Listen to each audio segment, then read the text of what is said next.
Hello friends, நாங்கள் இப்போ அந்த நேரப்பா கோயிலுக்கு போயிட்டு வந்தோமா. வார வழியில் பார்த்தீங்கன்னு சொன்னால் மஸ்கெட் வாங்கிட்டு வந்தோம். வேணும் சொல்லுங்க, திருவிழாக்கெல்லாம் கட்டுது, நிறைய கடைகள் எல்லாம் வருது ஃப்ரெண்ட்ஸ். இப்போ ஒரு கடை தான் திறந்துருச்சு, மற்ற கடையெல்லாம் பூட்டிட்டோம். அதில் பார்த்தீங்கன்னு சொன்னால் மஸ்கெட் இருந்துச்சா வாங்கிட்டு வந்தாச்சு. இங்கே பாருங்க, நல்லா இருக்கு. அது கஜு எல்லாம் போட்டு ரொம்ப டேஸ்டாக இருக்கா. ஜோதோல் எல்லாம் இருக்கு ஃப்ரெண்ட்ஸ். நான் இன்றைக்கு மஸ்கெட்டை தான் ட்ரை பண்ணுறோமே. என்ன வாங்கிட்டு அடுத்தடுத்த ஒன்றா வாங்கலாம். வந்து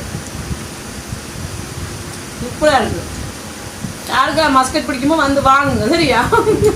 விதம் விதமாக வைத்து விதம் விதமா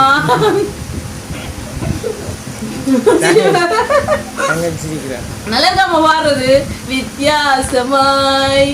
ஓகே ஃப்ரெண்ட்ஸ், இந்த வீடியோ பிடிச்சிருந்தா லைக் பண்ணுங்க, ஷேர் பண்ணுங்க, கமெண்ட் பண்ணுங்க, அப்படியே சப்ஸ்கிரைப் பண்ணுங்க. ஓகே ஃப்ரெண்ட்ஸ், நான் உங்களை இன்னொரு வீடியோவில் சந்திக்கிறேன். பை டாடா.